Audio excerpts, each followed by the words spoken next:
ನೆಟ್ಗ ಮಾಡ್ಕೊಂಡು ಏನು ಮಾಡಪ್ಪ ನೀವು ಮತ್ತೆ ಸೊಟ್ಟಾಗತ್ತೆ. ಹೌದಿಲ್ಲ?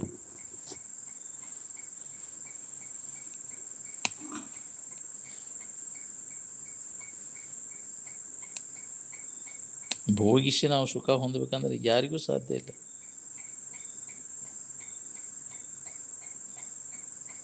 ಈ ಭವರೋಗ ಕಳ್ಕೊಂಡಾಗ ಶರೀರ ರೋಗ ಹೋಗ್ತೈತೆ ನೋಡ್ರಿ. ಯಾಕೆ ಶರೀರ ರೋಗ ಕಳ್ಕೊಳಕ್ ಆಗೋದನ್ನ ಇಲ್ಲ. ಶರೀರದಾಗ ಒಂದಿಲ್ಲ ಅಂದ್ರೆ ರೋಗ ಇರುವ ನಾವು ಬ್ಯಾನಿ ತೋಟ ಅದ. ಭವರೋಗ ಕಳ್ಕೊಳಿಕ್ಕೆ ಬರ್ತೈತಿ, ಆ ಶರೀರ ರೋಗ ಕಳ್ಕೊಳಕ್ ಬರ್ತಿಲ್ಲ. ಶರೀರ ರೋಗ ಕಳ್ಕೊಳಕ್ ಅಂದಿ ಸಾಧ್ಯ ಇಲ್ಲ. ಶರೀರ ಬ್ಯಾನಿ ತೋಟದ ರೋಗ ಇಲ್ಲದ ಶರೀರ ಯಾವ್ದೈತಿ? ಕಡಿತನಕನೂ ಶರೀರ ಹುಟ್ಟುವಾಗನ ಅದಕ್ಕೆ ಬ್ಯಾನಿ ಬ್ಯಾನಿ ತಿಂದ ಹಿಡ್ದಾರ. ಕಡಿತನಕನೂ ಬ್ಯಾನಿ ಒಳಗೆ ಇದು ನಮ್ಮ ಕೆಲಸ ನಾವು ಅದ್ರಾಗ ಮಾಡ್ಕೋಬೇಕು. ಕೆಲಸ ಬ್ಯಾನಿ ಒಳಗೆ ಶರೀರದಾನ ಬ್ಯಾನಿ ತೆಗಿಯೋಕ್ಕಾಗೋದಿಲ್ಲ. ಎಂಥ ಡಾಕ್ಟರ್ ಅದ ಅನ್ನೋದು ತೆಗಿಯೋಕ್ಕಾಗೋದು.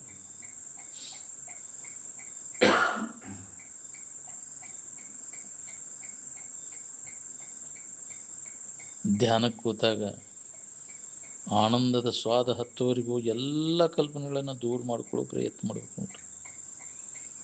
ಕಲ್ಪನಾರಹಿತ ಇರುವಿನ ಅನುಸಂಧಾನದಾಗ ತೊಡಬೇಕು ನಾವು. ಪೂರ್ಣ ಆನಂದದ ಅನುಭೂತಿ ಆಗುವವರೆಗೂ, ನಿಚ್ಚಳವಾಗಿ ಆಗುವವರೆಗೂ ನಾವು ಪ್ರಯತ್ನ ಮಾಡಬೇಕು. ಕುಂತ ಜಾಗ ಬಿಟ್ಟು ಹೇಳಬಾರ್ದು. ಅದನ್ನು ಹಚ್ಕೊಂಡೇ ತೀರ್ಬೇಕನ್ನುವಂಥ ಒಂದು ಛಲ ಬೇಕು. ಅವು ವಾಸನ ಕುಂಡ್ರಿ ಕೊಡೋದಿಲ್ಲ. ಬಸಕಿನ ಎಬ್ಬಿಸ್ಕೊಂಡೇ ಬಿಡ್ತದೆ, ಬದುಕಿನ ಮರೆಸಿಬಿಡ್ತೈತೆ. ವಾಸನಗಳೇ ಪ್ರಾಬಲ್ಯ ಭಾಳ ಇದೈತಿ. ಎಂಥವನನ್ನಾದರೂ ತಲೆ ಕೆಳಗೆ ಮಾಡ್ತಾರೆ. ಅವ ವಿಘ್ನ ಆಗು ನಮಗೆ. ಜನ್ಮ ಜನ್ಮಾಂತರ ವಾಸನೆಗಳ ನಮಗಿದು ಕೂಡಲಿಕ್ಕೆ ಅವಕಾಶ ಕೊಡಬಲ್ಲವು. ಹೇಳ್ತೈತಿ ಕೇಳ್ತೈತಿ, ವಾಸನೆಗಳ ಪ್ರಾಬಲ್ಯ ಮತ್ತು ಅತ್ತಾಗ ಇಳಿತೈತಿ. ಉನ್ನತ ವಿಚಾರಗಳನ್ನು ಕೇಳ್ತಾನೆ ಅದನ್ನು ಲಾಭ ತಗೊಳಕ್ಕೆ ಅವಕಾಶ ಕೊಡೋದಿಲ್ಲ ವಾಸನೆಗಳು. ಮತ್ತು ಅದರ ಸೆಳುವಿಗೆನ ಹೇಳ್ಕೊಂಬಾರ್ದು. ಅದ್ರ ಬೆನ್ನ ಹತ್ತೆ ತಿರುಗು ಪಳೆ ಬರ್ತೈತಿ. ಎಲ್ಲೋ ಒಬ್ಬ ತೀರ ಅವುಗಳನ್ನೆಲ್ಲ ಹೊಡೆದಾಕಿ ಅವುಗಳಿಂದ ಹಿಂತಿರುಗಿ ಆ ನಿಜವನ್ನು ತಿಳ್ಕೊಂಡು ಅದರ ಲಾಭ ಪಡ್ಕೋಬೇಕನ್ನೋ ಪ್ರಸಿದ್ಧಿರಾಹ ಅಮೃತತ್ವ ನಿಶ್ಚಿನ ಆವೃತ್ತ ಚಕ್ಷು ಆತ್ಮಾನ ಮೈಕ್ಷತ್ತು. ಎಲ್ಲಿ ಒಬ್ಬವ ಅಂದಾಗ ಬಾಕಿ ಹೋಗೋದೈತಿ. ಹಂಗಾರೆ ಎಲ್ಲರೂ ಹೊಂದಿಬಿಟ್ಟಾರೆ. ಜಗತ್ತಿನ ಜನ ಎಲ್ಲ ಹೊಂದಾಗೈತಿ. ಯಾಕಾಗೋದು ಅಂದರೆ ವಾಸನೆಗಳ ಪ್ರಾಬಲ್ಯ ಭಾಳ ಐತಿ. ಬಹಳ ನಿರಂತರ ಪ್ರಯತ್ನ ಮಾಡಿರ್ತಾನೆ ನಾವು. ಎಲ್ಲೋ ಒಬ್ಬ ಅಂತ ಜನ್ಮ ಜನ್ಮಾಂತರ ಪ್ರಯತ್ನ ಮಾಡಿದಾಗ ಇದನ್ನು ಹೊಡೆದು ಹಾಕಿ ಅಂತರ್ಮುಖಿಯಾಗಿ ಅದನ್ನು ಹೊಂದ್ಕೊಳ್ಳಿಕ್ಕೆ ಸಾಧ್ಯ ಇದೆ ನೋಡಿ.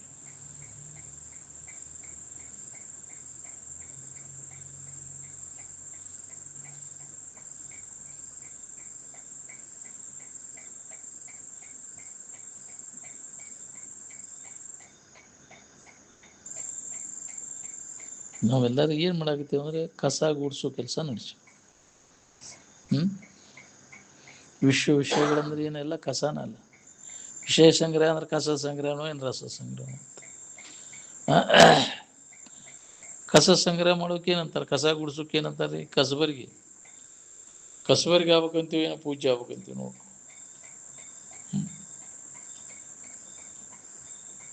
ವಿಷಯ ಸಂಗ್ರಹ ಮಾಡಿನೇ ಅಷ್ಟು ಮಾಡಿನೇ ಹೋಗ ಕಸಬರಿಗೆ ಹೋಗ. ಹೌದಿಲ್ಲ?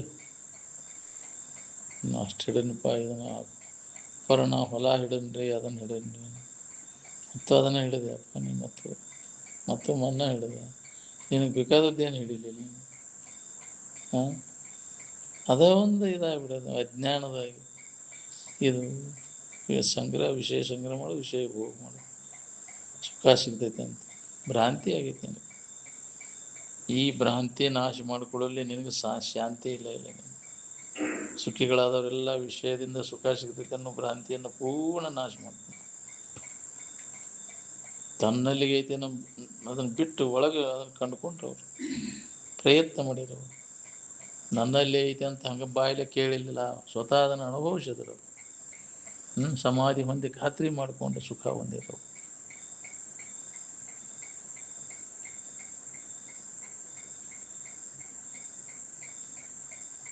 ಅಮಲಿನ ಪದಾರ್ಥಗಳ ಸೇವನೆಯಿಂದ ಹೊಂದುವಂಥ ಆನಂದ ಮಾನಸಿಕ ಮತ್ತು ಶಾರೀರಿಕ ಶಕ್ತಿಯನ್ನೆಲ್ಲ ಕೆಡಿಸಿಬಿಡ್ತೈತೆ.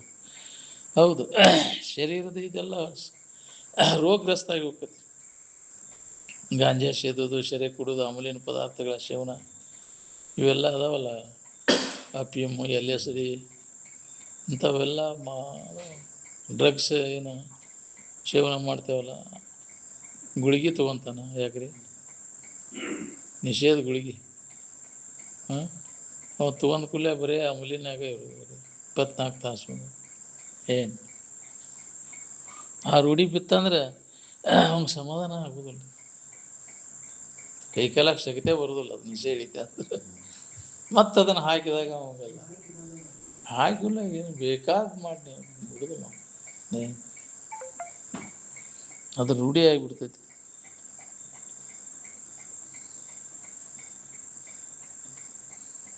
ಅದರಿಂದ ಮತ್ತಷ್ಟು ಚಟಗಳು ಗಟ್ಟಿ ಆಗಿಬಿಡ್ತಾವೆ. ಒಮ್ಮೆ ಕಲಿತ ಚಟ ಬಿಡೋದು ಭಾಳ ಕಠಿಣ ಅದು. ಚಟದಿಂದ ವಿಶ್ರಾಂತಿ ದೊರೆಯಲಾರದು. ಪ್ರಥಮಾನುಭವದ ಸುಖಕ್ಕೆ ಹೋಲಿಸಿ ನೋಡಿದಾಗ ಗಾಢ ನಿದ್ರೆಯ ಸುಖವು ಕ್ಷಣಿಕವಿರುತ್ತದೆ. ಹೌದು, ತಾತ್ಪೂರ್ತಿಕದು ಗಾಢ ನಿದ್ರಾ. ಪ್ರಥಮಾನುಭೂತಿಯ ಸೂತ್ರವು ಮಾನವನನ್ನು ಎಂದೂ ಕೊನೆಗಾಣದ ಯಾವಾಗಲೂ ಇರುವಂಥ ಆನಂದಮಯವಾದ ಇರುವಿಗೆ ಒಯ್ದು ಮುಟ್ಟಿಸ್ತದೆ. ಯಾವಾಗಲೂ ಆನಂದದ ಸ್ಥಿತಿಯನ್ನು ಹೊಂದಲಿಕ್ಕೆ ನಮಗೆ ಪ್ರೇರಣೆ ಮಾಡುತ್ತೆ. ಪ್ರಥಮಾನುಭೂತಿಯ ಸ್ಥಿತಿ ಅದನ್ನು ಹಚ್ಚಿಕೊಳ್ಳಬೇಕನ್ನುವಂಥ ಒಂದು ಛಲ ಬೇಕು. ಪ್ರಥಮಾನುಭೂತಿಯ ಸ್ಥಿತಿಯನ್ನು ನಾವು ನೆನಪಿಗೆ ತೊಗೊಂಡು ಹುಡ್ಕೊಳ್ಳೋ ಪ್ರಯತ್ನ ಮಾಡಬೇಕು. ನೋಡಿ, ಅದು ರೆಡಿನೇ ಐತಿ, ಅದರ ಕಡೆ ಲಕ್ಷ್ಯ ಇಲ್ಲ. ನಾವು ನಾನಿದ್ದೇನೆ ಎನ್ನುವ ತಿಳುವಳಿಕೆ ಯಾವ ಇಂದ್ರಿಯಗಳಿಗೂ ಗೋಚರ ಆಗಲಾರದು. ಏನು ವಿಷಯ ಭೋಗದಿಂದ ಕಾಮನ ತೃಪ್ತಿ ಪಡಿಸೋಕಾಗತ್ತೆ? ನಾವು ಕಾಮನ ತೃಪ್ತಿನೂ ಇಲ್ಲ, ರಾಮನ ಪ್ರಾಪ್ತಿನೂ ಇಲ್ಲ ವಿಷಯ ಭೋಗದಿಂದ. ಪ್ರಥಮಾನುಭವದಲ್ಲಿ ಅಧ್ಯಾಸದ ವ್ಯವಹಾರವಿಲ್ಲ. ಅಧ್ಯಾಸ ಅಥವಾ ಅಜ್ಞಾನವು ಅಧಿಷ್ಠಾನ ಆಧಾರದ ಮೇಲೆ ತೋರಿದಂಥ ತೋರಿಕೆ. ಅದು ನಿಜವಾಗಿ ಅದಕ್ಕೆ ಅಸ್ತಿತ್ವ ಇಲ್ಲ. ನಿಜವಾಗಿ ಅದು ಇದ್ದದ್ದಾಗಿದ್ದರೆ ಅದನ್ನು ಯಾವುದೇ ಜ್ಞಾನದಿಂದ ತೆಗೆದಾಕಿದ್ದಿಲ್ಲ. ಇಲ್ಲ, ಅದು ಭ್ರಾಂತಿಯಿಂದ ತೋರ್ತೈತಿ. ಹಗ್ಗದೊಳಗೆ ಹಾವು ಯಾವ ಕಾಲಕ್ಕೂ ಇಲ್ಲ. ಇದ್ದಿದ್ರೆ ಅದು ಬೇಕಾದ ಮಾಡಿರೋ ಅದು ಹೋಗತ್ತಿದ್ದಿಲ್ಲ. ಏನು ಹಗ್ಗದ ತಿಳುವಳಿಕೆ ಆದ್ಮ್ಯಾಗ ಹಾವು ಎಲ್ಲಿ ಹೋತಂದ್ರೆ ಇಲ್ಲ. ಹೌದು, ಮಿಥ್ಯ. ಇಲ್ಲ, ಇಲ್ಲದನ್ನು ಇಲ್ಲ ಅಂತ ತಿಳ್ಕೊಳ್ಳೋದು ಕಠಿಣ ಆಗ್ಕೊಂಡು. ಏನು ಯಾವ ಕಾಲ ಇದ್ದದ್ದನ್ನು ಇಲ್ಲ ಅನ್ಬೇಕಾಗಿಲ್ಲ, ಇಲ್ಲದನ್ನು ಇಲ್ಲ ಅಂತ ತಿಳ್ಕೊಬೇಕಾಗಿಲ್ಲ.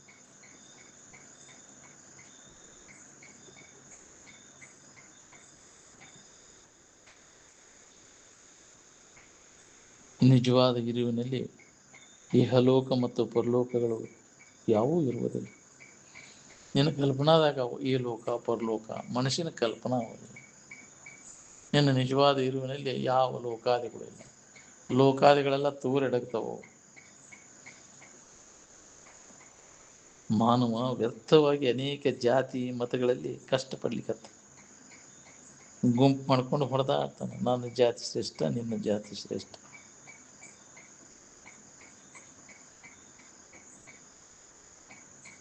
ಶಾಶ್ವತ ಸುಖಕ್ಕೂ ಜಾತಿ ಮತಗಳಿಗೂ ಯಾವ ಸಂಬಂಧವೂ ಇರಬೇಕು.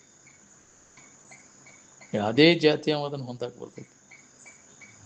ಶ್ರೇಷ್ಠ ಜಾತಿ ಅವಾಗ ಅಷ್ಟೇ ಬರ್ತೈತಿ, ಕನಿಷ್ಠ ಜಾತಿ ಅವಾಗ ಬರೋದಿಲ್ಲ. ಹಂಗೇನು ಸಂಬಂಧ ಇಲ್ಲ. ಜಾತಿಗೂ ಇದಕ್ಕೂ ಯಾವ ಸಂಬಂಧನೇ ಇಲ್ಲ. ಏನು ಯಾವುದೇ ಜಾತಿ ಅವಾಗ ಜ್ಞಾನ ಆಗೈತೆ ಅಂದ್ರು ಜನ್ಮ ಜನ್ಮಾಂತರ ಅವನು ದಾಸನ ಅನ್ನುವಂಥ ಕೃಷ್ಣ ಪರಮಾತ್ಮ ಹೇಳ. ಯಶ್ಯ ಕಶ್ಯ ವರ್ಣಶ್ಯ ಚ ಜ್ಞಾನ ಜ್ಞಾನಂ ದಾಸೋಹಂ ಭವಿ ಜನ್ಮನಿ. ಯಾವುದೇ ಜಾತಿ ಅವನಿಲ್ಲ, ಅವನಲ್ಲಿ ಜ್ಞಾನ ಉದಯ ಆಗೈತೆ ಅಂದ್ರೆ ಜನ್ಮ ಜನ್ಮಾಂತರ ಅವನ ದಾಸನ ಏನು ಅವನಿಗೆ ಜಾತಿ ಅಥವಾ ಏನಿಲ್ಲ. ಅನುಭವಿಗೆ ಜಾತಿ ಹೊಲಿಗೆಯದಿಲ್ಲ. ಅಲ್ಲಿ ಇವನ್ನೆಲ್ಲ ಅಜ್ಞಾನದೊಳಗೆ ಕಲ್ಪಿಸ್ಕೊಂಡ್ರು. ನಾನು ಜಾತಿ ಶ್ರೇಷ್ಠ, ನೀವು ಜಾತಿ ಶ್ರೇಷ್ಠ. ಎದರ ಸಂಬಂಧ? ಯಾವ ಲಾಭಕ್ಕಾಗಿ ಮಾಡ್ಕೊಂಡೇವು? ಜಾತಿ ಕಲ್ಪನೆಗಳನ್ನು.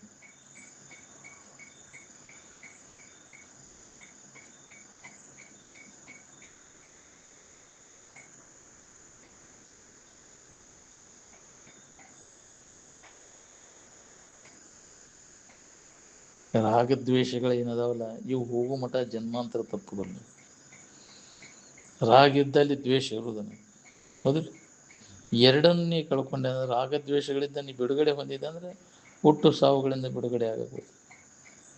ರಾಗದ್ವೇಷವು ವಿಮುಕ್ತ ಇಷ್ಟು ವಿಷಯಾನ್ ಇಂದ್ರಿಯ ಇಶ್ಚರನ್ ಆತ್ಮವಶ್ಯರ್ ವಿಧೇಯಾತ್ಮ ಪ್ರಸಾದಂ ಅಧಿಗಚ್ಚತೆ. ಅದಕ್ಕೆ ಪ್ರಸಾದ ಅಂತಕ್ಕೆ ಕರ್ಣ ಪ್ರಸಾದ ಅಂತಾರೆ. ರಾಗದ್ವೇಷಾದಿಗಳಿಂದ ಬಿಡುಗಡೆ ಹೊಂದಿ ವೃತ್ತಿ ಅಂತರ್ಮುಖಿಯಾಗಿ ಆನಂದದ ಅನುಭವ ಮಾಡ್ಬೋದು. ಇದಕ್ಕೆ ಪ್ರಸಾದ ಅಂತಾರೆ.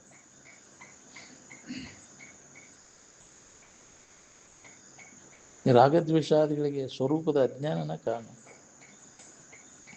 ಸ್ವರೂಪದ ಎಚ್ಚರ ಆತಂದ್ರೆ ರಾಗಿಲ್ಲ ದ್ವೇಷನೂ ಇಲ್ಲ. ಏನು ಅಧ್ಯಾತ್ಮದ ವ್ಯವಸಾಯ ದಶೆಯಿಂದ ನಾವು ಹೆಚ್ಚು ನಮ್ಮ ಆಯುಷ್ಯದ ವೇಳೆಯನ್ನು ಮೀಸಲಾಗಿಟ್ಕೋಬೇಕು ನೋಡ್ರಿ. ಅಂದ್ರೆ ಇದನ್ನು ಉಪಯೋಗ ಮಾಡ್ಕೊಂಡು ನಾವು ಬಂದದ್ದು ಹುಟ್ಟಿದ್ದಕ್ಕೂ ಸಾರ್ಥಕ. ನಾವು ಬರೀ ವಿಷಯ ಸಂಗ್ರಹ ವಿಷಯ ಭೋಗಕ್ಕಾಗಿ ವೇಳೆಯನ್ನು ಕಳೆದ ಸತ್ವ ಯಾವುದಕ್ಕೆ ಉಪಯೋಗ ಇಲ್ಲ. ನಮ್ಮ ನಿಜವನ್ನು ತಿಳ್ಕೊಳ್ಳಿಕ್ಕೆ ವೇಳೆ ಮೀಸಲಾಗಿ ಇಟ್ಕೋಬೇಕು ನಾವು. ಯಾರು ಇಟ್ಕೊಳ್ಳೋವ್ರದ್ದು ವೇಳೆ ಎಲ್ಲ ಮುದುಕಾಯದಿಂದ ಬರ್ತೈತಿ. ಎಲ್ಲ ವೇಳೆ ಕಳ್ಕೊಂಡಿಂದ ಬಂದು ಕುಂದ್ರಾಕ್ ಚಾಲು ಮಾಡ್ತಾನೆ.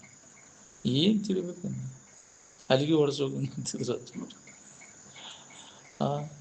ಅಗದಿ ಒಳ್ಳೆ ಇದನ್ನು ತಿಳ್ಕೊಳ್ಳುವಂಥ ಸಮಯನ ಹಾಳು ಮಾಡಿಬಿಟ್ಟಲ್ಲ. ಸಣ್ಣೊಂದಿರ್ತಾರೆ ಇದ್ರ ಅಭ್ಯಾಸದಾಗ ತೊಡಗಿಬಿಟ್ಟಿದ್ರೆ ಆ ಅಭ್ಯಾಸ ಆ ಟೈಮ್ನಾಗ ಕುಂತಾಡುವಾಗಿನ ಬುದ್ಧಿ ಕುಣಿಗೆ ಹೋಗೋ ತನಕ ಆ ಪೀರಿಯಡ್ನಾಗ ಇದ್ರ ಅಭ್ಯಾಸ ಮಾಡಿದ್ರೆ ಹೆಂಗಾಕಿತ್ತು. ಉಪ್ಪಿನ ಕಾಲಕ್ಕೆ ಸುಧಾ ಅದನ್ನು ಮನನ ಮಾಡಕ್ಕೆ ಬರ್ತೈತಿ. ಮುನಿ ವೃತ್ತಿ ಬರ್ತಿತ್ತು. ಏನು ಶೇಷವಾವಸ್ಥೆ ಒಳಗೆ ಇದನ್ನು ಅಭ್ಯಾಸ ಜರ್ ಮಾಡ್ಕೊಂಡಿದ್ರೆ ಮುಪ್ಪಿನ ಕಾಲಕ್ಕೆ ಇದನ್ನು ಮನನ ಮಾಡ್ಕೊಂಡು ತನ್ನಿಂದ ತಾನ ಸ್ವಾಭಾವಿಕ ಬರ್ತೈತಿ. ನಾವು ಮುಪ್ಪಿನ ಕಾಲಕ್ಕೆ ಏನು ನೆನಪಾಕಾವು ನಿಮಗೆಲ್ಲ ಹಿಂದೆ ಮಾಡಿದ್ದ ನೆನಪಾಕಾವು ಹೌದಿಲ್ಲ. ಸಣ್ಣೊಂದಿರ್ತಾವೆ ಏನು ಮಾಡಿರ್ತಿ ಅವಾಗ ಬಂದು ನಿಂದಿರ್ತಾವೆ ನೀವು ನೆನಪಿಗೆ. ನಾವು ಹಂಗೆ ಮಾಡಿದ್ದೀವಿ ಹಿಂಗೆ ಮಾಡಿದ್ದೀವಿ ಅಂತಿರ್ತಾವೆ ನೋಡಿ. ವಯಸ್ಸಾದದ್ದು ಕುಂತ್ಕೊಂಡು ಹೊತ್ತುಗಳಿವಾಗ ಹಂಗೆ ಮಾಡೇವು ನಾವು ಹಿಂಗೆ ಮಾಡೇವು ಬರೀ ಅದರಾಗ ಕಾಲು ಕಳೀತಿರ್ತಾವೆ. ಮತ್ತೊಂದು ಹೆಸರೇ ಇರೋದಿಲ್ಲ ಅವು. ಇದರ ಅಭ್ಯಾಸ ಜೋರು ಮಾಡಿದ್ರೆ ಅದನ್ನು ನೆನಪಿಗೆ ಮಾಡಕ್ಕೆ ಬರ್ತಿತ್ತು. ಅದನ್ನು ಮಾಡಲಿಲ್ಲ. ಮಾಡಬೇಕಾದದ್ದು ಮಾಡಲಿಲ್ಲ. ಮಾಡಬಾರದು ಮಾಡ್ಕೊಂಡು ಕುಂತು ಆಗಬಾರದು ಹಾಕೊಂಡು ಕುಂತು ಯಾರು ಏನು ಮಾಡೋದು.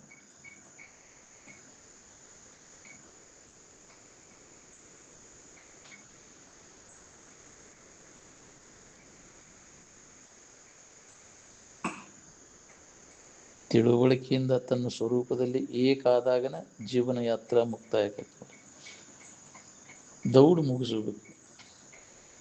ನಾವು ಬಂದಿರುವ ಸ್ಥಾನವನ್ನು ಬೇಗ ಸೇರಬೇಕು.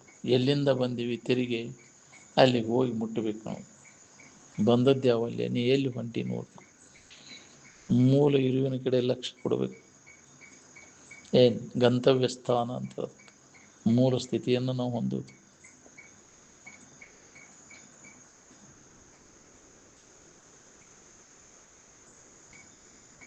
ವಾಸನಾದ ಗಂಟೆ ಕರಗುವವರೆಗೂ ಯಾತ್ರಾ ಮುಗಿದ್ರು ಜೀವನ ಯಾತ್ರಾ.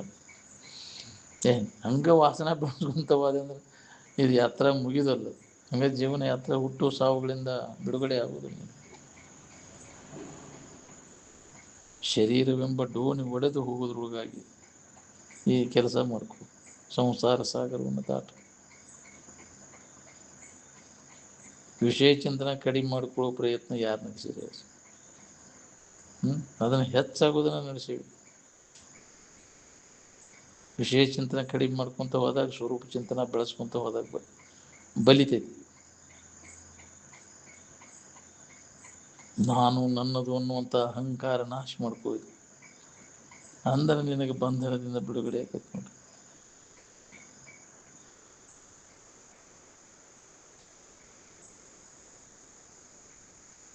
ಪರಮಾತ್ಮನ ಪ್ರಾಪ್ತಿ ಇಲ್ಲದೆ ಬರೇ ಪ್ರಪಂಚದಲ್ಲಿ ನಿರರ್ಥಕ ಶ್ರಮವನ್ನು ವಹಿಸುತ್ತಿರುವ ಮೂರ್ಖರ ಮುಖವನ್ನು ಸಹ ನೋಡಬಹುದು. ಬರೇ ಬಾಳೆಗೆ ಬಡ್ಕೋತಿರ್ತಾರಲ್ಲ ಅಂಥವ್ರ ಮುಖ ಸಹಿತ ನೋಡಬಾರ್ದು ಅಂತ. ಬರೀ ಅದ ಸುದ್ದಿನ ಹೇಳವ್ರು. ಅವನು ಕೇಳಿ ಕೇಳಿ ಕೇಳಿ ನಮಗೂ ಹಂಗೆ ಮಾಡೋಣಕೈತಿ. ಹೌದಿಲ್ಲ? ಅಂಥವ್ರ ಸಂಘ ಮಾಡಿ ಅದನ್ನು ಮಾಡಿದೀವಿ, ನಾವು ಇದನ್ನು ಮಾಡಿರ್ಬೇಕು, ನಾವು ಬರೀ ಅದನ್ನ ಹೇಳ್ತಿರ್ತಾವೆ, ಬರೀ ಮತ್ತೊಂದು ಏನಿಲ್ಲ.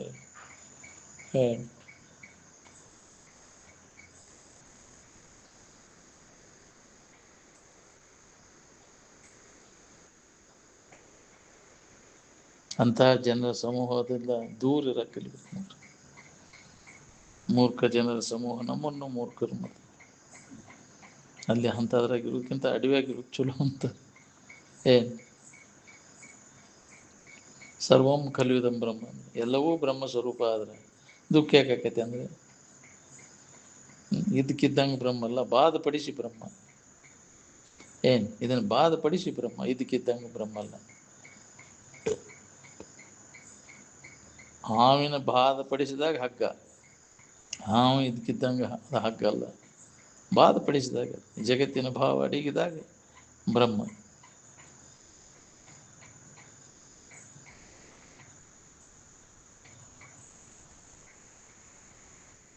ಆತ್ಮತತ್ವದ ಅನುಸಂಧಾನದಿಂದಲೇ ಜೀವ ಮಾತ್ರದ ಉದ್ಧಾರದ ಮಾರ್ಗವಿರ್ತದೆ.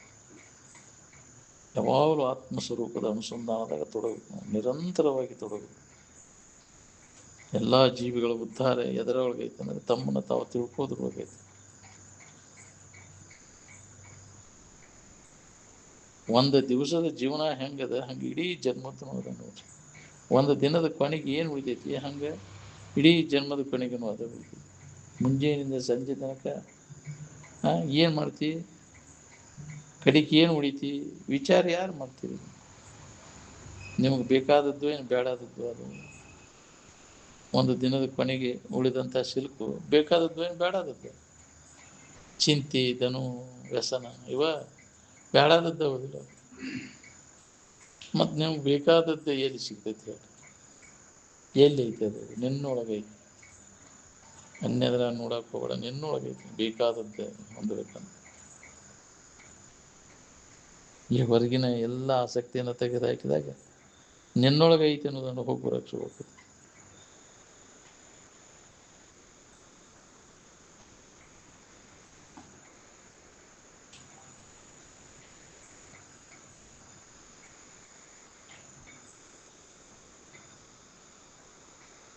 ಒಬ್ಬರಿಗೊಬ್ಬರು ವಿಷಯದ ಹುಬ್ಬಿನ ಹಚ್ಚವ್ರು ಅದರ ಹೊತ್ತು ಸ್ವರೂಪದ ಅನುಸಂಧಾನ ಮಾಡಿರಿ, ಜನ್ಮ ಸಾರ್ಥಕ ಮಾಡಿಕೊಡ್ರಿಪ್ಪ ಅಂತ ಯಾರು ನಮ್ಮನ್ನು ಎಚ್ಚರಗೊಳಿಸೋದು?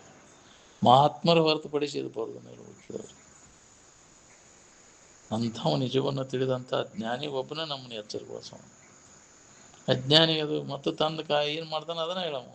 ಚಲೋ ತಂಗೆ ಬಳೆ ಮಾಡ್ರಿಪ್ಪ, ದುಡೀರಿ, ಗಳಿಸ್ರಿ. ಯಾಕ್ರಿ? ನಿಂತು ಕುಂತು ತಿನ್ನಾಕೆ ಬರ್ತೈತಿ. ಯಾಕ್ರಿ? ಈಗೆಲ್ಲ ಗಳಿಸಿ ದುಡಿದು ಅಂದ್ರೆ ಏನು ಮಾಡಿದ್ದೀನಿ? ಹಗಲೇ ರಾತ್ರಿ ದುಡಿದು ದುಡಿದು ದುಡಿದು ಮುದುಕಾಗ ಮುಟ ಮಾಡಿ ಏನು ಲಾಭ ಮಾಡ್ಕೊಂಡೆ? ಏನು? ಸುಖಿಗಳಾದವರೆಲ್ಲ ತಮ್ಮ ಬಗ್ಗೆ ಇದ್ದ ತಪ್ಪು ತಿಳುವಳಿಕೆಯನ್ನು ಅಥವಾ ಅಜ್ಞಾನವನ್ನು ಕಳ್ಕೊಂಡು ಸುಖ ಹೊಂದಿದ್ರು. ಅದಕ್ಕಾಗಿ ಮಾಡಬೇಕಾಗಿ ಪ್ರಯತ್ನ. ನಾವು ಯಾರು, ನಮ್ಮ ನಿಜ ಸ್ವರೂಪ ಏನು ಅನ್ನೋದು, ನಮ್ಮ ಬಗ್ಗೆ ಇದ್ದ ತಪ್ಪು ತಿಳುವಳಿಕೆಯನ್ನು ಕಳ್ಕೊಳ್ಳುವಂಥ ಪ್ರಯತ್ನ ಮಾಡಿರಿ.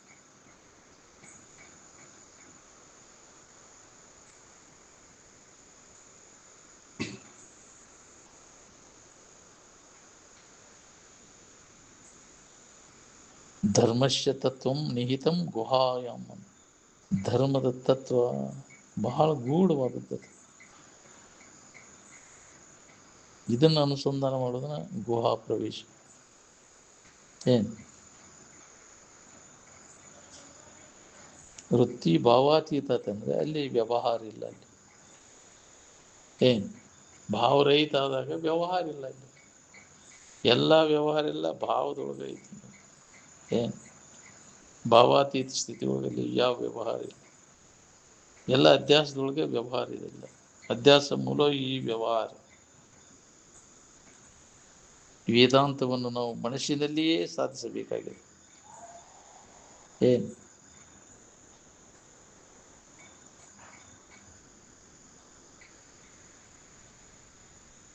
ಈ ಕಡೆ ಒಲವಿದ್ರೆ ಮಾತ್ರ ಇದ್ರಾಗ ಆಸಕ್ತಿ ಉಂಟಾಕೈತಿ.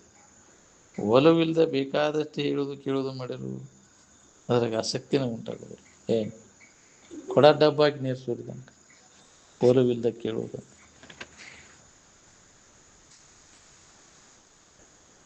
ನೀವು ಸ್ವರೂಪದ ಬಗ್ಗೆ ನೆನಪು ಮಾಡೋಂಗಿಲ್ಲ, ಮನೆಯ ತಂದೆ ತಾಯಿಗಳು ಅದನ್ನು ನೆನಪು ಮಾಡಬಹುದಿಲ್ಲ, ಮತ್ತು ಸುತ್ತಮುತ್ತಲಿನ ಪರಿಸರ ಸುಧಾ ಅದನ್ನು ನೆನಪು ಮಾಡ್ಕೊಳ್ಳುವಂಥ ಪರಿಸರನೂ ಇಲ್ಲ. ಅಂದ್ರೆ ಎಂದ ಉದ್ಧಾರ ಆಗ್ಬೇಕು ಹೇಳಿ? ಹಾಂ, ತ್ರಿದೋಷ ಕುಡ್ದಂಗೆ ಆಗೈತೆ ಅಂತ. ವಾತ ಪಿತ್ತ ಕಪ ಮೂರು ಅಧಿಕ ಆತಂದ್ರೆ ಅದು ಉದ್ಧಾರ ಆಗೋದು ಕಠಿಣ. ಎಂಥ ಡಾಕ್ಟರ್ ಅದಾನಂದ್ರೆ ಉದ್ಧಾರ ಆಗೋದು. ಏನು ಬಾಳೆ ಸಂಬಂಧ ಹೆಂಗೆ ಹೊಟ್ಟೆ ಬ್ಯಾನ್ ಹತ್ತೈತೆ ನೋಡ್ರಿ, ಹಂಗೆ ಅದರ 100 ಪಟ್ಟು ಹೊಟ್ಟೆ ಬ್ಯಾನ್ ಹತ್ತಿದಾಗ ಇತ್ಲಾಗ ಬರ್ತಾನೆ ನೋಡ್ರಿ. ಏನು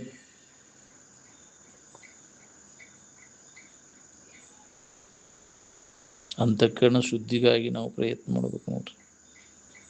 ಅಂತಃಕರಣ ಸ್ವಚ್ಛ ಮಾಡ್ಕೋಬೇಕಂದ್ರೆ ಆತ್ಮಚಿಂತನದ ಅಭ್ಯಾಸದಾಗ ತೊಡಗಬೇಕು. ವಿಷಯ ಚಿಂತನದಾಗ ತೊಡಗಿದಂದ್ರೆ ಅಂತಃಕರಣ ಮತ್ತಟ್ಟು ಹೊಲಸಕ್ಕೈತಿ. ವಿಷಯ ವಾಸನ ನಾಶ ಮಾಡ್ಕೊಳ್ಳೋ ಪ್ರಯತ್ನವನ್ನು ಮಾಡು, ಅಂದಾಗ ಮನಸ್ಸು ಸ್ವಚ್ಛ ಆಕೈತಿ. ಮನಸ್ಸು ಸ್ವಚ್ಛ ಆದಾಗ ನಮಗೆ ಆನಂದದ ಅನುಭವ ಮಾಡ್ಕೊಳಕ್ಕೆ ಬರ್ತದೆ.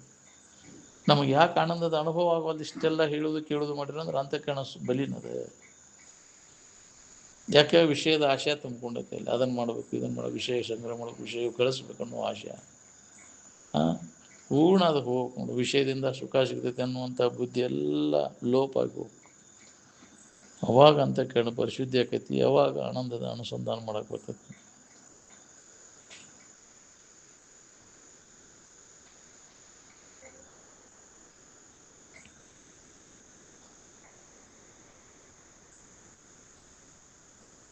ನಮ್ಮ ಬುದ್ಧಿಮತ್ತೆಯನ್ನು ಮನಸ್ಸು ಮತ್ತು ಇಂದ್ರಿಯಗಳನ್ನು ನಿಗ್ರಹಿಸುವುದಕ್ಕಾಗಿ ಉಪಯೋಗಿಸಬೇಕು.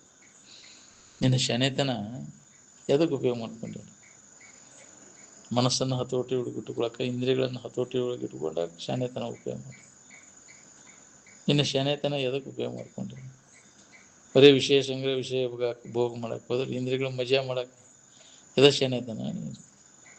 ಅನೀತಿವಾದ ವಸ್ತುಗಳು ಬೆನ್ನೈತಿ ಅವುಗಳ ಸಂಪರ್ಕ ಮಾಡಿ ಸುಖ ಹೊಂದಕ್ಕಾಗ್ತದೆ?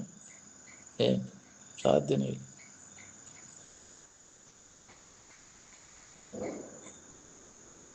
ಅದಕ್ಕೆ ಅವನ್ನೆಲ್ಲ ನಿಗ್ರಹ ಮಾಡೋಕ್ಕೆ ಉಪಯೋಗ ಮಾಡಿ.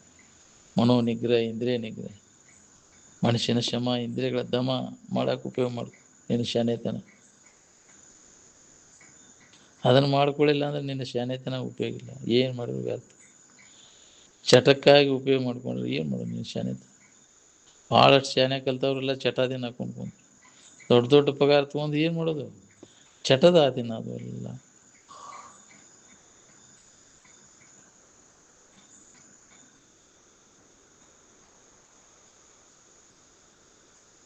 ವಾಸನೆಗಳ ತೆರೆಯ ಹೊಡೆತಕ್ಕೆ ಮನಸ್ಸು ಅಲ್ಲೋಲ ಕಲ್ಲೋಲವಾಗುತ್ತದೆ. ಹಗರ ಬಗರ ಇಲ್ಲ ಒಳಗಿನ ವಾಸನೆಗಳು, ಜನ್ಮ ಜನ್ಮಾಂತರದ ವಾಸನೆಗಳೇನದಾವ, ಎಂಥವನ್ನ ತಲೆ ಕೆಳಗೆ ಮಾಡ್ತಾವೆ. ಏನು ಅದಕ್ಕೆ ಈಗ ಯೋಗ್ಯ ವೇಳೆದಾಗ ಮನುಷ್ಯನ ಜನ್ಮಕ್ಕೆ ಬಂದದ್ದ ಯೋಗ್ಯ ವೇಳೆ. ಇವನ್ನೆಲ್ಲ ವಾಸನೆಗಳನ್ನು ನಾಶ ಮಾಡ್ಕೊಳ್ಳಿಕ್ಕೆ ಅವಕಾಶ.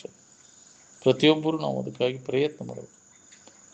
ಈ ಭೋಗ ವಾಸನೆಗಳನ್ನು ನಾಶ ಮಾಡ್ಕೊಳ್ಳೋ ಪ್ರಯತ್ನನೇ ಮಾಡಲಿಲ್ಲ ಅಂದರೆ ಮತ್ತೊಟ್ಟು ಪ್ರಚೋದನೆ ಕೊಟ್ಕೊಂಡು ಮತ್ತು ಅದರಾಗ ತೊಡಗಿದೆ ಅಂದ್ರೆ ಅದೇ ಭಾವ ಮತ್ತಟ್ಟು ಗಟ್ಟಿಯಾಕೈತಿ.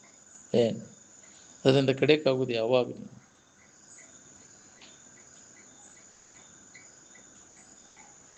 ದೀರ್ಘಾವಧಿ ಅಭ್ಯಾಸ ಬೇಕಂದ್ರೆ ಇದರಲ್ಲಿ ಅನಾಸಕ್ತಿ ಆಗ್ಬೇಕಂತಂದ್ರೆ ಭೋಗದಾಗ, ವಿಷೇಂದ್ರ ಸಂಪರ್ಕ ಭೋಗದಲ್ಲಿ ನಮ್ಗೆ ಆಸಕ್ತಿ ಕಡಿಮೆ ಆಗಬೇಕಂತಂದ್ರೆ ಅಭ್ಯಾಸ ಭಾಳ ಆದಾಗ ಅವಾಗ ಅದು ಅನುಭವ ಬರೋಕ್ಕೆ ಶುರು ಆಗ್ತದೆ. ಏನು ಆನಂದದ ಅನುಭವ ನನ್ನೊಳಗೆ ಐತಿ, ಯಾವ ಇಂದ್ರಿಯ ಸಂಪರ್ಕ ಭೋಗದಾಗೂ ಇಲ್ಲ, ಅವುಗಳ ಸಂಬಂಧ ಇಲ್ಲೂಲೇ ನಮ್ಗೆ ಆರಾಮ ಇರಕ್ಕೆ ಬರ್ತೈತೆ ಅನ್ನೋ ತಿಳುವಳಿಕೆ ಗಟ್ಟಿ ಆಗ್ಬೇಕು ನೋಡ್ರಿ.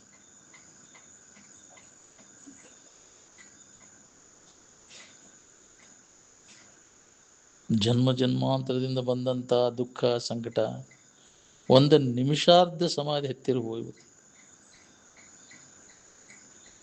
ಅದಕ್ಕೆ ಸಮಾಧಿಯನ್ನು ಹೊಂದಲಿಕ್ಕೆ ನಾವು ಪ್ರಯತ್ನ ಮಾಡಬೇಕು.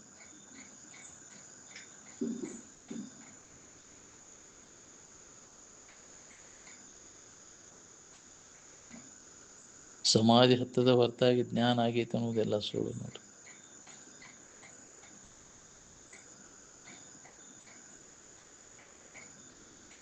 ಈ ಎಚ್ಚರಿಕೆ ಬಾಳೆ ನಿದ್ರಿ ಬಾಳಕ್ಕೆ ಸರಿ ಆಕೈತೇನ?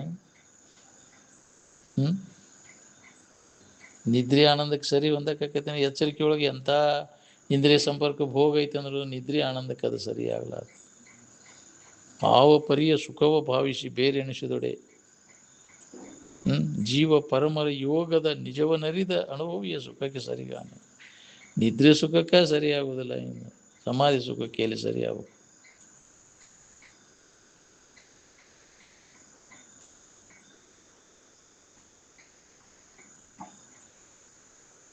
ಆನಂದದ ಕಡೆ ಎಲ್ಲ ಕೊಟ್ಟಾಗ ಆನಂದದ ಅನುಭವ ನಮಗೆ ಅದು ಎಲ್ಲರಿಗೂ ಒಂದೇ ಐತಿ.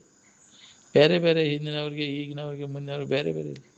ಎಲ್ಲ ಕಾಲದವ್ರಿಗೆ ಅದು ಒಂದೇ ನಮ್ಮನೆ ಅನುಭವ. ದೇಹ ಬುದ್ಧಿ ನಾಶ ಆಯ್ತು ಅಂದ್ರೆ ಎಲ್ಲರಿಗೂ ಒಂದೇ ಸ್ವರೂಪದ ಅನುಭವ ಆಕೈತಿ. ದೇಹದ ಬುದ್ಧಿ ನಾಶ ಮಾಡ್ಕೋ, ಎಂದೆಂದೆಂದೆಂದು ಈ ದೇಹ ಭಾವ ಬರಬಾರ್ದು. ಹಂಗೆ ಮಾಡ್ಕೊಂಡೆ ಅಂದ್ರೆ ನಿನಗೆ ಇದರ ಅನುಭವ ಮಾಡ್ಕೊಳಕ್ಬೋದು, ಸ್ವರೂಪದ ಅನುಭವದಾಗ ಇರಾಕ್ಬೋದು.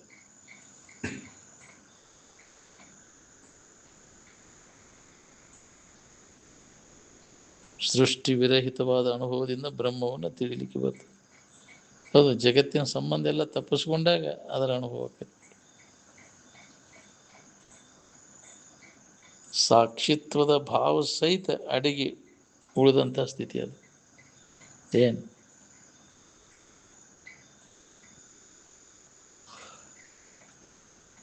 ಬ್ರಹ್ಮ ವಸ್ತುವನ್ನು ಕಲ್ಪಿಸಲಿಕ್ಕೆ ಬರುವುದಿಲ್ಲ. ಕಲ್ಪಿಸ್ಲಿಕ್ಕೆ ಹೋದಂದ್ರೆ ಸ್ವಭಾವತ ನಿರ್ವಿಕಲ್ಪದ, ಕಲ್ಪನಾರಹಿತ ಅದು. ಕಲ್ಪನೆಗಳ ಹೆಸರಿನಿಂದ ಅಲ್ಲಿ ಬಂಡಿ ಗಾಲಿ ಇರುತ್ತದೆ ಅಂದ್ರೆ ಇಲ್ಲ ಇಲ್ಲ. ಅಲ್ಲಿ ಕಲ್ಪಿಸ್ಕೊಂತ ಹೋದಾಗ ಅದು ಸಿಗುವುದಿಲ್ಲ. ಕಲ್ಪನಾರಹಿತ ಆದಾಗ ಅನುಭವ ಬರ್ತದೆ. ಆರಾಮ ನೀವು ಇರ್ಬೇಕಂದ್ರೆ ಆಲೋಚನೆ ಮಾಡೋ ಕೆಲಸ ಏನೈತಿ? ಎದ್ರ ಬಗ್ಗೆಯೂ ಆಲೋಚನೆ ಮಾಡಬೇಕು. ಅವ ಆಲೋಚನೆಗಳು, ಅವ ಕಲ್ಪನಾ, ಅವ ಆನಂದದ ಅನುಭವ ಮಾಡ್ಕೊಳಕ್ಕೆ ಅಡ್ಡಿ ಹಾಕವು.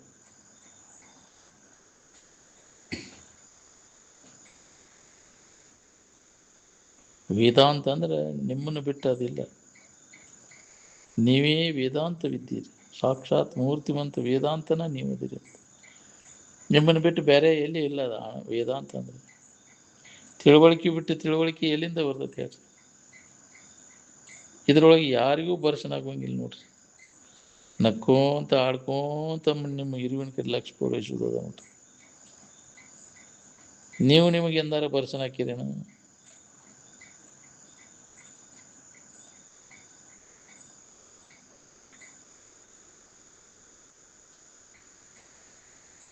ಅದು ಇದು ಇದ್ದಲ್ಲೇ ಭೇದ ಬರ್ಸನ, ಅದು ಇದು ಅನ್ನೋದೇ ಇಲ್ದಲ್ಲಿ ಅದು ಇದು ನಿನ್ನಿಂದ ಇದರಿಟ್ಟು ಅರಿವಿಸ್ಕೊಳ್ಳೋದೆಲ್ಲ ನಾಶ ಆಗಿ ಹೋಗ್ತೈತಿ. ಏನು ಅದ್ರ ಸಂಬಂಧ ತಪ್ಪಿದಾಗ ಭೇದಿಲ್ಲ, ಬರ್ಸನಿಲ್ಲ.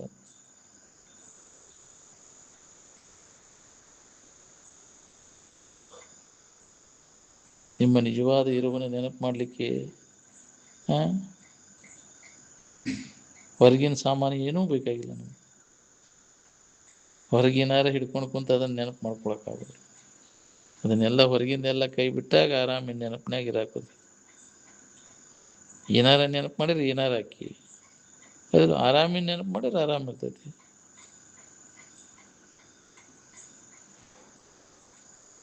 ಸಂಸಾರಿಕ ಜೀವನ ಮತ್ತು ಆಧ್ಯಾತ್ಮಿಕ ಜೀವನ ಎರಡೂ ಕೂಡಿ ಏಕಕಾಲಕ್ಕೆ ಎಂದೂ ನಡೆಯಲಾರು. ಏಕಕಾಲಕ್ಕೆ ಹಿಂದಕ್ಕೆ ಮುಂದಕ್ಕೆ ಸರಿಯಾಕೈತೇನ್ರಿ? ಹಿಂದಕ್ಕೆ ಸರಿದಾಗ ಮುಂದೆ ಸರಿಯಾಕಾಗೋದಿಲ್ಲ, ಮುಂದೆ ಸರಿದಾಗ ಹಿಂದಕ್ಕೆ ಸರಿಯಾಕಾಗೋದಿಲ್ಲ. ಏನು ಸಂಸಾರಿಕ ಜೀವನ ಆಧ್ಯಾತ್ಮಿಕ ಜೀವನ ಏಕಕಾಲಕ್ಕೆ ನಡೆದಿದೆ. ಏನು ಸತ್ಯ ಮತ್ತು ಅಸತ್ಯ ಒಂದೇ ಕಾಲಕ್ಕೆ ಇರಲಾರು. ನಾವು ಈ ಸಂಗತಿಯನ್ನು ಮರೆತು ಬಿಡ್ತೀವಿ. ನಿಜವಾದ ಅಧ್ಯಾತ್ಮ ಸಾಧಕನು ಇದನ್ನು ಚೆನ್ನಾಗಿ ಆಲೋಚನೆ ಮಾಡಬೇಕು ಮತ್ತು ದೃಢ ನಿಶ್ಚಯ ಮಾಡಬೇಕು. ಕಠೋಪನಿಷತ್ತಿನ ಒಂದೊಂದು ವಾಕ್ಯವು ಇಡೀ ಜಗತ್ತಿನ ದಾರ್ಶನಿಕ ಶಾಸ್ತ್ರವನ್ನೇ ಗಾಳಿಗೆ ತೂರಿದಂತೆ ತೂರಿಬಿಡುತ್ತದೆ. ಪ್ರಯೋ ಮಾರ್ಗ ಮತ್ತು ಶ್ರೇಯೋ ಮಾರ್ಗ ಅಂತ ಕಠೋಪನಿಷತ್ತಿನಲ್ಲಿ. ಪ್ರಯೋ ಮಾರ್ಗದಲ್ಲಿ ದುಃಖ ಮಿಶ್ರಿತ ಆನಂದವು ಸುತ್ತುವರಿಯಲ್ಪಟ್ಟಿದೆ. ಶ್ರೇಯೋ ಮಾರ್ಗದಲ್ಲಿ ಮೊದಲು ಕಠಿಣವಾದರೂ ನಂತರದಲ್ಲಿ ಚಿರಶಾಂತಿಯನ್ನು ಕೊಡುವಂತಹದ್ದು. ಏನು ಶ್ರೇಯೋ ಮಾರ್ಗ? ಶಾಶ್ವತ ಸುಖವನ್ನು ಹೊಂದುವುದು ಹೇಡಿಗಳ ಕೆಲಸ ಅಲ್ಲಿದೆ, ಧೀರರ ಕೆಲಸದ. ಕಶ್ಚಿದ್ದೀರಾಹ ಅಮೃತತ್ವ ನಿಶ್ಚನ ಆವೃತ ಚಕ್ಷು ಆತ್ಮಾನಂ ಮೈಕ್ಷತ್ತಂದು. ಎಲ್ಲಿಯೂ ಒಬ್ಬವರು ಧೀರರು. ಇದರಲ್ಲಿ ನಾವು ಜಯಶಾಲಿ ಆಗಬೇಕಾದ್ರೆ ಪೂರ್ಣ ಧೈರ್ಯವಂತರಾಗಬೇಕಾಗ್ತದೆ. ಹೆದರಕ್ಕೆ ಹೋಗಬೇಡ, ಬೇಕಾದ ಬರಲಿ, ಬಂದದ್ದೆಲ್ಲ ಬರಲಿ, ಏನು ಬೇಕಾದ ಬರಲಿ, ನಮ್ಮ ಜೀವನದಾಗ ಹೆದರಕ್ಕೆ ಹೋಗಬೇಡ.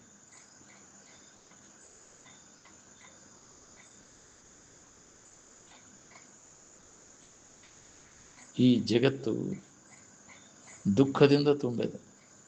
ಏನು ಅಶಾಶ್ವತವಾದದ್ದನ್ನು ಶಾಶ್ವತವಾದದ್ದೆಂದು ಇದರಲ್ಲಿ ಹೋರಾಟ ನಡೆಸಿಬಿಟ್ಟು ನಾವು ಅಂದಲ್ಲಿ ನಾವು ದುಃಖಿಗಳಾಗಿ. ಪ್ರತಿಯೊಬ್ಬರು ಸತ್ಯವನ್ನು ಹೊಂದಲಿಕ್ಕಾಗಿ ತಮ್ಮ ದಾರಿಯನ್ನು ತಾವೇ ಹಿಡಿಯಬೇಕಾಗುತ್ತದೆ. ಎಲ್ಲರ ಗುರಿಯಾದ ಸತ್ಯವನ್ನು ಹೊಂದಲಿಕ್ಕೆ ಎಲ್ಲರೂ ಸ್ವತಂತ್ರರಿರುತ್ತಾರೆ. ನಿತ್ಯ ಶ್ರವಣ ಮಾಡಿದ್ದನ್ನು ಮನನ ಮಾಡಬೇಕು. ಮನನ ಮಾಡಿದ್ದಕ್ಕೆ ಅದರ ಅಭ್ಯಾಸ ಅದನ್ನು ಮಾಡ್ಕೊತ ಇದ್ದ ನಿಧಿಧ್ಯಾಸನ ತಾನ ಗಟ್ಟಿ. ನಿತ್ಯಾಸನ ಪರಿಪಕ್ವಾತನ ಸಮಾಧಿ ಸಿದ್ಧಿಸ್ತದೆ. ನಿರಂತರ ಸತ್ಸಂಗದಿಂದ ಶ್ರವಣ ದಡ ಆಕೈತಿ. ನೋಡಿ, ಕೇಳಿದ ಗಟ್ಟಿ ಆಕೈತಿ. ಅದಕ್ಕೆ ಶ್ರವಣ ತಪ್ಪಿಸ್ಕೋಬೇಡ್ರಿ. ಮೇಲೆ ಮೇಲೆ ಮೇಲೆ ಈ ಅಭ್ಯಾಸ ಮಾಡಾಕತ್ತಂದ್ರೆ ಅದಕ್ಕೆ ಗಟ್ಟಿಗೊಳಿಸ್ತದೆ.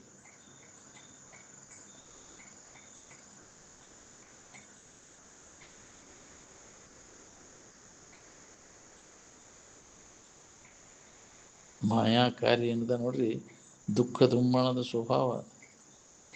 ಏನು ಅದ್ರ ಬೆನ್ನು ಹತ್ತಿರ ನೆಮ್ಮದಿಯೇ ಇರಲಿಲ್ಲ ನನಗೆ.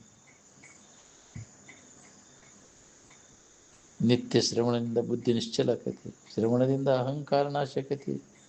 ಶ್ರವಣದಿಂದ ಸಮಾಧಿ ಆಗ್ತದೆ. ಎಲ್ಲಿ ನಿತ್ಯ ಶ್ರವಣವಿರುವುದಿಲ್ಲವೋ ಅದು ವಿಪರೀತ ಲಕ್ಷಣವೆಂದು ತಿಳಿಯಿರಿ ಅಂತ. ಎಲ್ಲಿ ಶ್ರವಣ ನಡೆಯುವುದಿಲ್ಲವೋ ಒಂದು ಕ್ಷಣ ಕೂಡ ಅಲ್ಲಿ ನಿಲ್ಲಬಾರ್ದು ಅಂತ.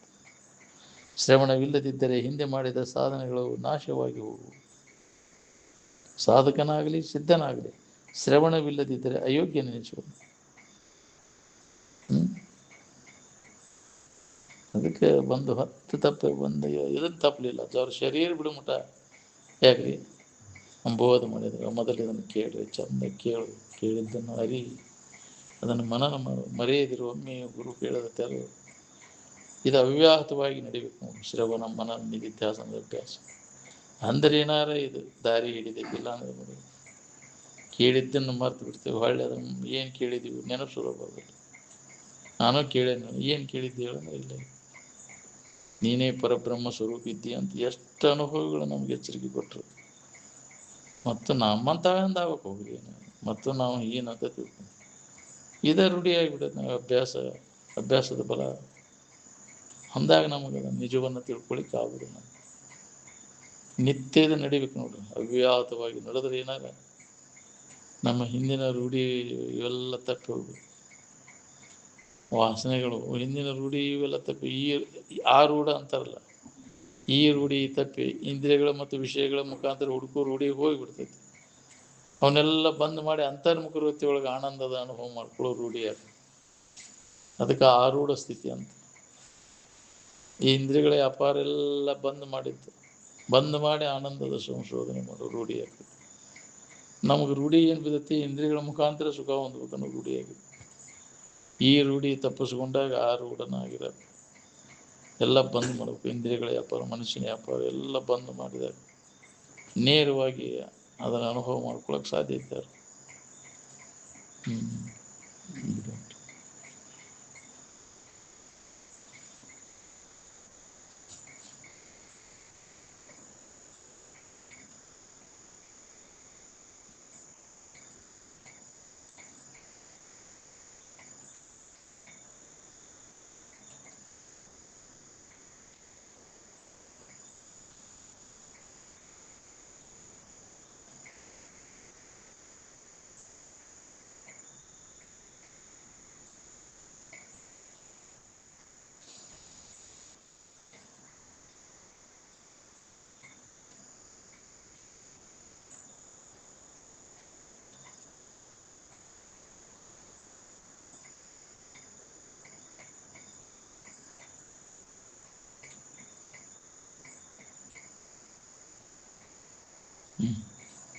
सकल साधु संत महाराज की जय। 16 ಬೇಕಾಗಿತ್ತು ಎಲ್ಲಿ ಅಲ್ಲಿ